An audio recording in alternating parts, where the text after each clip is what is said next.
Physics एक ऐसा subject जिसका नाम सुनते ही स्टूडेंट के हाथ पैर फूलने लगते हैं और सोचते हैं कि न्यूटन ने ये सिर्फ खाया तो नहीं, सीधा हमारे ऊपर ही मार दिया। हम फॉर्मूला रटने की कोशिश करते हैं, डेरिवेशन सीधा पूछो ही मत, सिर्फ घूमने लगता है। और सबसे जो मेन जो डिफिकल्ट चीज आती है हमारे सामने, वो है न्यूमेरिकल्स। न्यूमेरिकल्स की लैंग्वेज जब हमारे सामने आती है तो ऐसा लगता है जैसे दूसरी दुनिया की कोई भाषा हमारे सामने आ गई है, तो बिल्कुल भी अंडरस्टैंडेबल नहीं होती है, तो परेशान कर देती है हमको। उसके बाद ऐसा लगने लगता है जैसे अब बिल्कुल नहीं होगा भाई, मुझसे मुझसे तो बिल्कुल होने वाला नहीं है।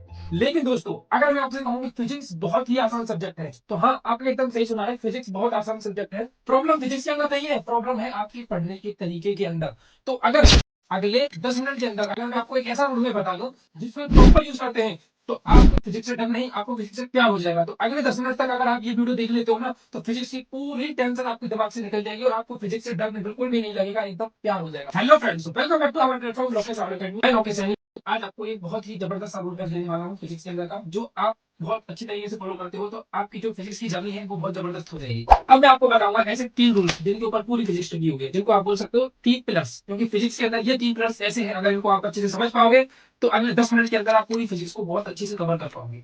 इसके लिए आपको पूरा वीडियो देखना पड़ेगा और पूरे वीडियो को देखने के लिए आपको वीडियो के अंत तक रोकना होगा, ठीक है। तो सबसे पहला जो रूल नंबर 1 है, रूल नंबर पिलर नंबर 1 है, वो क्या है? वो है विजुअलाइजेशन। जैसे मैं आपसे कहूँ कि सर पढ़ना बंद करो, फिजिक्स को पढ़ना बंद करो, तो क्या करें? तो आपको करनी है फिजिक्स क्या? फील। तो क्या करनी है आपको? फिजिक्स फील करनी है, क्योंकि आप पहले फिजिक्स को फील करना शुरू करो। कोई कॉन्सेप्ट पढ़ा तो उसके दिमाग के अंदर इमेज बनाओ। तो पढ़ने का जो सही तरीका है, फिजिक्स को जो पढ़ने का सही तरीका है, वो है आपका विजुअलाइजेशन।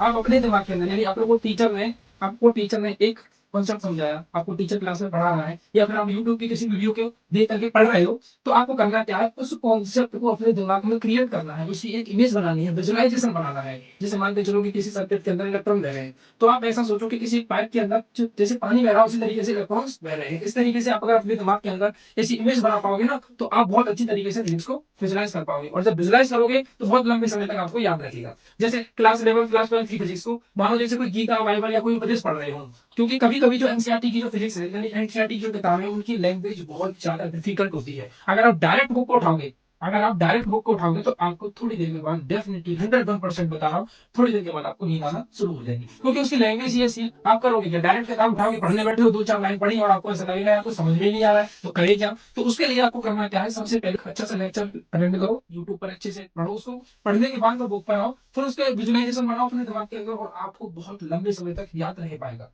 क्योंकि विजुअलाइजेशन ही एक ऐसा तरीका है किसी भी टॉपिक को बहुत अच्छी और लंबे समय तक याद रखने का। क्योंकि हिस्ट्री क्वालिटी नहीं है कि आपको याद रखना है, रटना है, मेमोराइज करना है और कहानी खत्म हो जाएगी। ये कहानी इस तरीके से खत्म होने वाली बिल्कुल भी नहीं है। आपको करना क्या होगा? आपको कॉन्सेप्ट पढ़ने के बाद में आंखें बंद करके सोचना होगा, बहुत डीप थिंक करनी होगी कि ये कॉन्सेप्ट ऐसा है मेरे भाई, इसको ऐसे करके इस तरीके से विजुअलाइज करेंगे, तब जाके हमारे लंबे समय तक याद रह पाएगा। तो पहला जो नियम है, पहला जो रूल है, वो है विजुअलाइजेशन, यानी कि आपको कॉन्सेप्ट को अपने दिमाग में विजुअलाइज करना है। तो पहला ये टारगेट बनाओ कि जो पढ़ो उसको बिजनेस करो। रूल नंबर 2 है सर, डेरिवेशंस और फॉर्मूले का हम क्या करें? क्योंकि मेन चीजें हैं डेरिवेशंस और फॉर्मूले, और डेरिवेशंस फॉर्मूले से रटते हैं और 4-5 दिन बाद फिर भूल जाते हैं। तो सर कहे तो कहे क्या?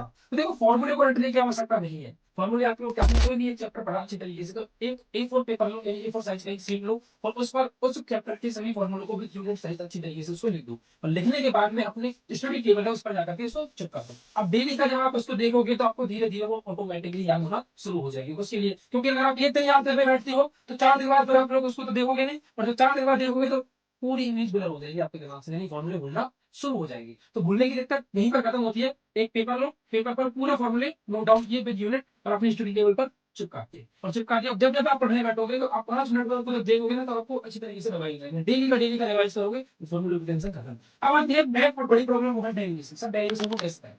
तो डेरिवेशन अगर आप जितना भी रटोगे ना उतना ही भूलोगे, क्योंकि फिजिक्स के अंदर एक डेरिवेशन होती है, शायद कुछ बात करता।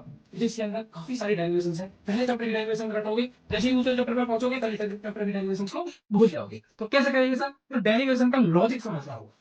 डेरिवेशन होती है लॉजिक के ऊपर, लॉजिक को उसके अंदर की मैथमेटिक्स को समझना होगा कि कैसे चलना है, यानी पॉइंट ए से पॉइंट बी तक, पॉइंट ए और पॉइंट बी तक हमको कैसे पहुंच सकते हैं। इस डेरिवेशन में पॉइंट ए है स्टार्टिंग, पॉइंट बी है एंड, यानी हमको डेरिवेशन क्या पूछा है और हमको डेरिवेशन में निकालना क्या है। इन दोनों के बीच का जो सफर है उसकी लॉजिक को समझो कि ये आखिर क्या हो क्या रहा है, तब जाकर आपको डेरिवेशन क्लियरली समझ में आएगी। और तब जब समझ में आएगी तो आपको भूलने की बिल्कुल भी जरूरत नहीं पड़ेगी, यानी आपका दिमाग उसको भूल ही नहीं पाएगा, क्योंकि उसके अंदर ना आपने एक बहुत अच्छी चीज डाल दी है, वो है विजुअलाइजेशन। कि आपने दिमाग में सोचा कि ये पॉइंट बी से पॉइंट बी तक पहुंचने का जो एक्चुअल मेन जो रीजन है, वो मेन जो तरीका है वो क्या है।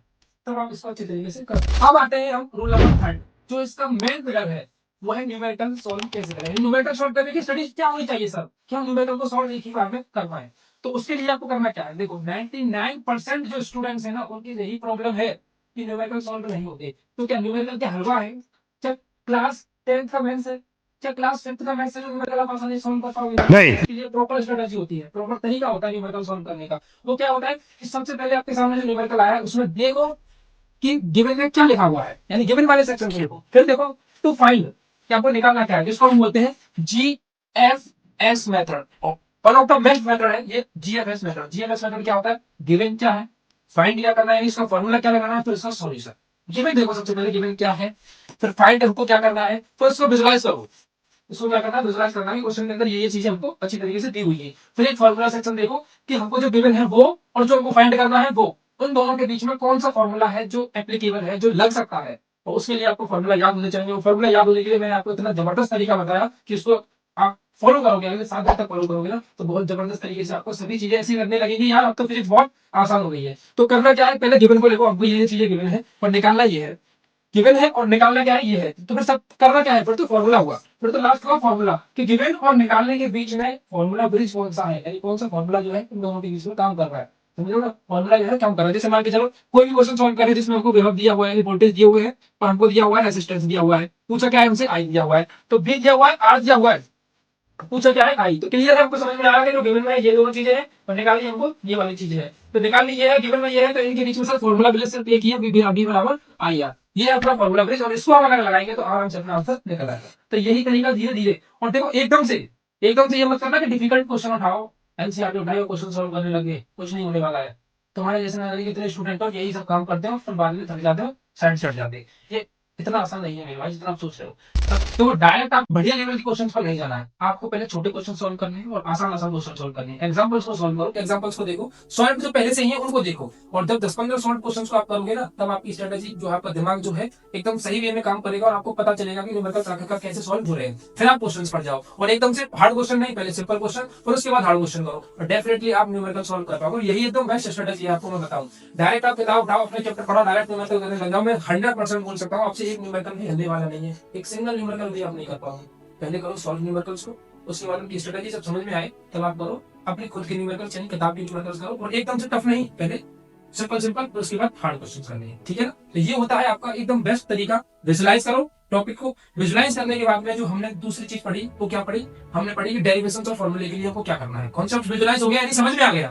फिर डेरिवेशन और फॉर्मूले का क्या करें, तो डेरिवेशन फॉर्मूले का मैंने लॉजिक आपको बताया, मैंने न्यूमेरिकल को बताया कि न्यूमेरिकल को सॉल्व करने का आखिरकार सही तरीका क्या होता है। ये करने के बाद में अगर तीनों चीजों को आप प्रॉपर वे में करते हो ना, तो मैं 100% गारंटी दे सकता हूँ कि आपकी जो फिजिक्स का जो स्टैंडर्ड है ना वो एकदम बढ़िया और एकदम अच्छा हो जाएगा। क्योंकि बच्चे पढ़ते हैं, सीधे कॉन्सेप्ट को पढ़ाओ, सीधे सॉल्व करने न्यूमेरिकल लग गए ना, तो उनको कॉन्सेप्ट समझ में आया ना, उनसे न्यूमेरिकल हो रहा है और थक करके बैठ जाते हैं यार फिजिक्स बहुत ज्यादा टफ है। ऐसा कुछ भी नहीं है। जो मैंने 3 नियम बताए हैं उन 3 रूल्स को अगर आप अच्छे तरीके से फॉलो कर पाओगे ना, तो डेफिनेटली आपकी फिजिक्स का जो स्टैंडर्ड है वो अगले 7 दिन में आप खुद बताओगे कि इतना बढ़िया अवसर मुझे बहुत अच्छे से समझ में आ रही है। ठीक है, तो वीडियो अच्छी लगी तो वीडियो को लाइक जरूर करें, और चैनल पर नए हैं तो चैनल को सब्सक्राइब करें, और मुझे लास्ट में ये जरूर बताएं कि आपका कौन सा ऐसा सब्जेक्ट का चैप्टर है जो आपसे सबसे ज्यादा डराता है, जिसमें आपको सबसे ज्यादा डर लगता है। क्योंकि नेक्स्ट वीडियो में आपको उसी पर लेकर के आऊंगा, उसका सॉल्यूशन आपको अच्छी तरीके से समझाऊंगा। और वीडियो अच्छी लगी हो तो कमेंट करके बताना कि तुम्हें फिजिक्स में कितने मार्क्स अचीव करने हैं।